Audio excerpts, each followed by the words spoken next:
Se fue cambiando de indumentaria dentro del carruaje, mientras su chofer lo dirigía al muelle, donde estaba anclada la embarcación a vapor. Ya era tiempo de quitarse esas burdas ropas de obrero. Le resultaba un fastidio vestirse con ellas, pero admitía que habían sido necesarias. En los aciagos distritos del este de Londres, siempre lo eran para mimetizarse. Un caballero que se exhibiese abiertamente como tal por aquellos villorrios hubiese quedado muy expuesto. Por lo demás, todo había salido conforme a lo planeado, sin sobresaltos. El dato de que ese desolado baldío carecía de custodia durante aquel horario era cierto. Solo un rato atrás, al socaire de las sombras del atardecer, sus esbirros habían arrojado el torso de la última ofrenda. Él se limitó a suministrar cobertura a los otros dos, a los que transportaron hasta allí el bolsón conteniendo la macabra entrega. Se había apostado en esa esquina, silbato en mano, por si se aproximaba algún testigo. A escasa distancia del coche estacionado, presto para emprender la fuga. Pero nadie los importunó. La labor se concretó sin tropiezos.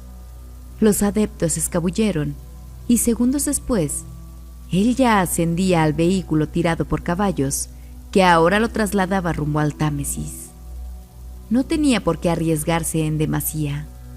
Los depósitos podían realizarlo sus cómplices. Su especialidad consistía en infligir la rajadura ritual en los cuellos y aserrar los cuerpos, aunque en ocasiones lo aburría el trabajo de desmembrar, y entonces cedía serruchos, cuchillas y sierras a sus subalternos. Sin embargo, la técnica de los cortes para amputar los miembros hasta dejar limpio el torso del cadáver le incumbía en exclusiva. Era su firma. No fueron en balde los años de destazar venados, al final de las cacerías en que asistía a su difunto padre. ¿Cómo denominarían los periódicos a este flamante hallazgo? Se habían dispuesto esos restos bajo el arco del puente, tan ostensibles que no cabía dudar que ya al día entrante, ese 10 de septiembre de 1889, los irían a descubrir. Tan ostensibles que no cabía dudar que ya al día entrante, ese 10 de septiembre de 1889, los irían a descubrir. Tal vez lo tildarían el misterioso caso del torso de la calle Pinchín, en atención al nombre del paradero donde plantaron aquel despojo. Se dijo. Los reporteros ingleses solían ser poco originales, salvo cuando fabricaron el alias de Jack el Destripador. Pero no lo molestaba aquel bulo. Después de todo, James gozaba de fama gracias a la propagación de ese cuento. Y James era un buen hijo que seguía siéndole fiel, el lugarteniente de la Orden del Macho Cabrío. Nunca se había sublevado. Cada cual interpretaba su rol en aquel juego. Ambos cumplían su parte del trato. Debían su poder y riqueza a Satán, y a cambio le daban sus ofrendas. Era lo justo. Por no hablar del placer que tal actividad le generaba. Cazar ciervos y jabalíes ni por asomo se comparaba con tan jubilosa emoción. Me gusta matar gente porque es divertido. Es más excitante que cazar animales salvajes en el bosque, porque el ser humano es el animal más peligroso, recitó mentalmente, recordando las palabras que había hilvanado en aquella carta. ¿Qué inspiración de genio tuvo al escribir esa misiva? Rememoró cuando hizo que uno de sus seguidores la dejase dentro de la casa del presidente del comité de vigilancia, junto a la oreja amputada. Para que el deleite hubiese sido completo, solo le faltó ver el tremendo susto que se debió pegar aquel cretino cuando abrió el envoltorio. Sir Gerard siempre consideró poseer una veta de artista. Era bueno para asignar calificativos y motes. De hecho, se había hastiado de ser llamado solo el maestro de la secta, el animal más peligroso. Era un poderoso alias y le sentaba mejor, pensó, riendo por dentro. Además, aquí tenía el mérito de haberlo ideado él, a diferencia de su hijo, que debía su sobrenombre a un invento de los periodistas. El asesino del torso de Támesis también constituía otro pintoresco apodo. Sabía que, en secreto, los médicos forenses le decían así, que destruía para evitar que individualizaran a las víctimas. El torso humano era lo que más impresionaba. Pero este otro crimen devenía inexistente para el público. Scotland Yard jamás iría a admitir que estuviese operando en Gran Bretaña un segundo homicida, peor que el destripador. Ya bastantes quebraderos de cabeza tenía con no poder atrapar a ese solo. El secretismo lo ayudaba. Lo que no se reconoce no se puede combatir. Por eso era esencial que no llegase a identificar a las difuntas, que creyeran que se trataba de material de disección clínico, de la obra de sórdidos bromistas, tal vez estudiantes de medicina. Era positivo que las encuestas judiciales siguieran pronunciando veredictos de found dead. El asesino del torso debía continuar siendo un fantasma. No se aceptaba su realidad y por consiguiente no se lo perseguía. Distinto era lo de Jack. Este perpetraba sus desaguisados a plena vista. Las prostitutas que ultimaba poseían nombres, apellidos y alias. Polly Nichols, Annie Champam, Liz Stride, Kate Edwards, Mary Kelly. Conocer su identidad era mala cosa. Facilitaba una pesquisa policial eficaz. Eran mujeres tangibles que tenían parientes y chulos que querrían buscar venganza. Representaba un elevado riesgo actuar de manera tan desembosada. Su hijo se había obsesionado con su papel exterminador en el East End. Y en cualquier momento cometería un error fatal. Por eso le ordenó que se detuviera.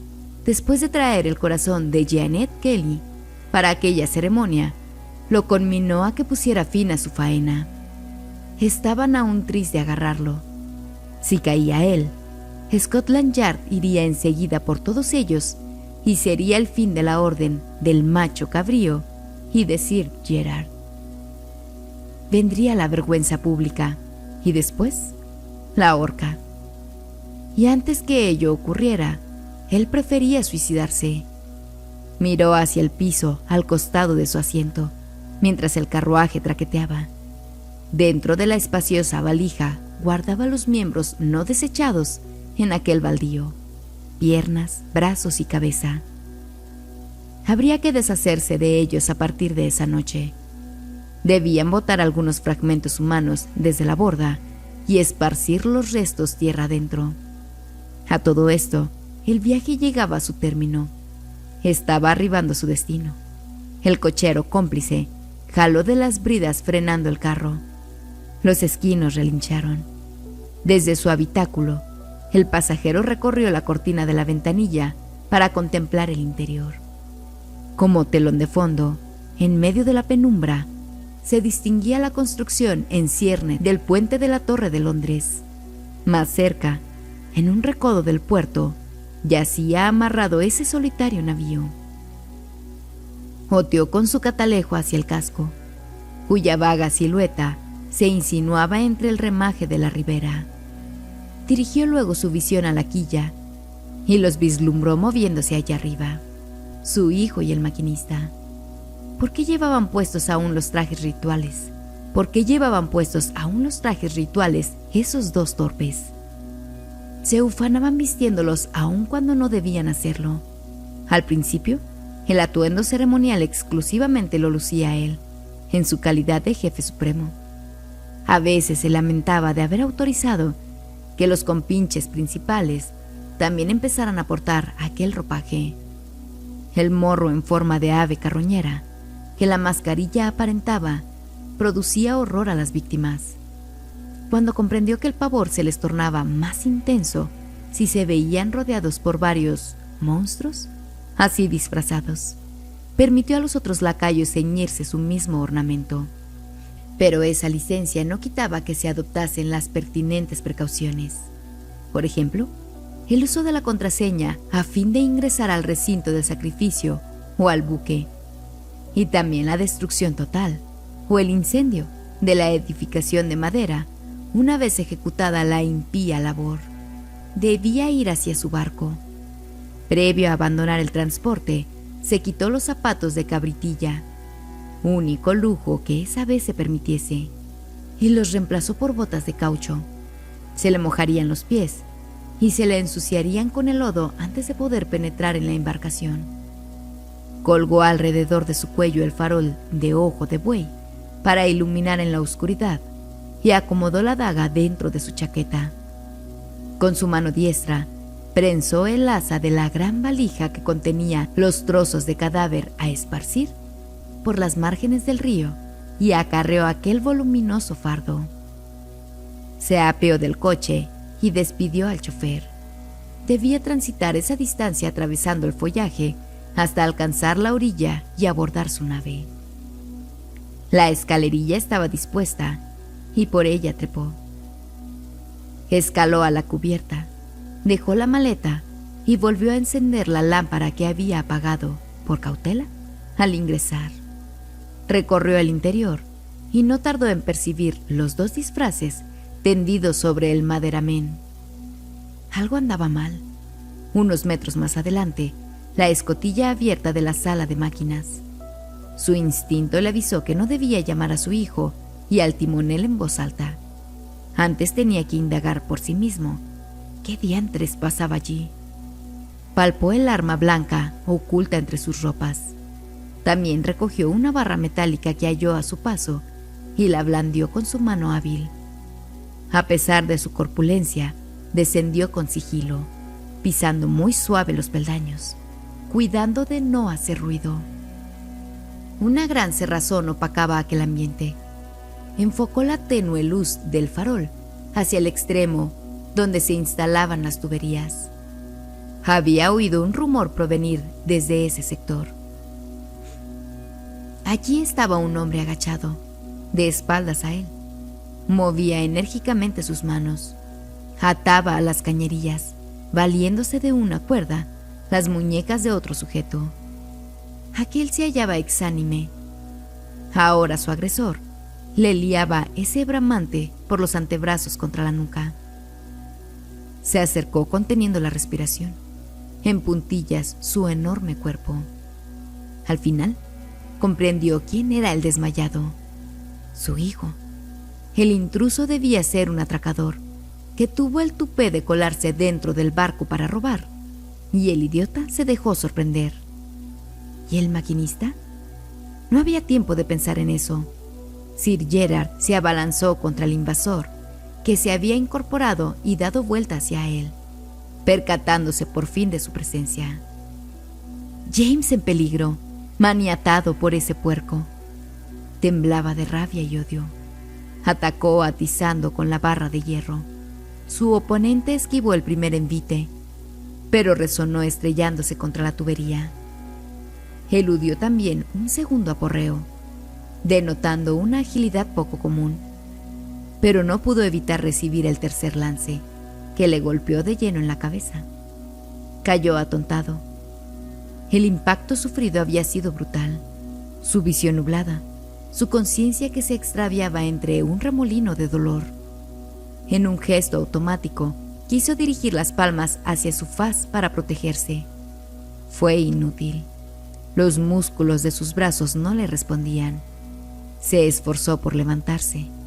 Logró erguirse a medias, pero carecía de equilibrio. Al instante, volvió a caer cual si fuera un peso muerto. Con parsimonia, regodeándose en su triunfo, el hombrón hurgó dentro de su chaqueta. Extrajo de un bolsillo la daga ceremonial. Se dirigió hacia su adversario tumbado, empuñando el arma, cuyo filo aún guardaba rastros secos de fluido hemático. Legrand lo vio venir, pero su voluntad le fallaba. Su cuerpo permanecía inmóvil, a merced de su ofensor.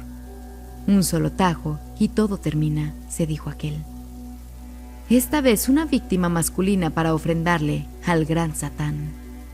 Inerte desde el suelo, Arthur lo desafió sosteniéndole la mirada. Pero no podía hacer más que ello. Estaba indefenso.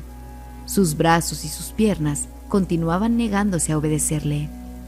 Su atacante se arrodilló a su costado y alzó el brazo armado, apuntando hacia su cuello inerme. Buscaba cercenar la vena yugular, como era su costumbre. El asesino del torso se apresaba a inferir a su nueva presa el golpe de gracia. No fue el miedo lo que hizo que cerrara los ojos. Ya había enfrentado a la parca en el campo de batalla. Y en estos desesperados instantes, también la había aceptado ahora. Moriría peleando. No fue el terror, fue la sangre. El borboteo denso de líquido rojo salpicando su cara, tiñendo su barba rala y entrecana. Tenía que ser su sangre fluyendo desde su garganta mutilada. ¿Por qué no sentía dolor entonces? Abrió los párpados. Desde abajo vio ese rostro malvado gravitándole encima. Pero aquellos rasgos estaban congelados, sin vida. 2 ojos muertos en una cara estupefacta, de mirar perdido. El grueso cuello rajado a un par de centímetros por debajo de la mandíbula cuadrada. El cuchillo de acero toledano, que se curvaba a mitad de su afilada hoja, saliendo de la espantosa herida causada en aquel pescuezo de toro. El corpachón del asesino, ahora asesinado, derrumbándose como plomo a su vera. Atrás de él, en cuclillas, la figura humana cuyos garfiados dedos retenían el arma. Una mano muy blanca y delicada, la mujer que lo había salvado. Bárbara. Ella sí había percibido el sonido de las pisadas descender desde la escalera y se agazapó entre las sombras sin ser vista, aguardando su oportunidad. La muchacha ayudó a ponerse en pie a su conmocionado amante y, para sorpresa de éste, tomó en forma decidida el mando. «Ven, debemos subir, vestirnos de nuevo con los disfraces y hacer que el maquinista ponga en marcha la nave», le ordenó.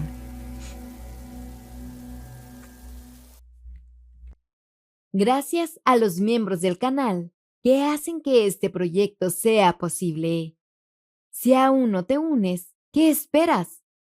Pero si no está en tus posibilidades, comenta un gracias y deja tu like para que nuestro contenido pueda llegar a más personas.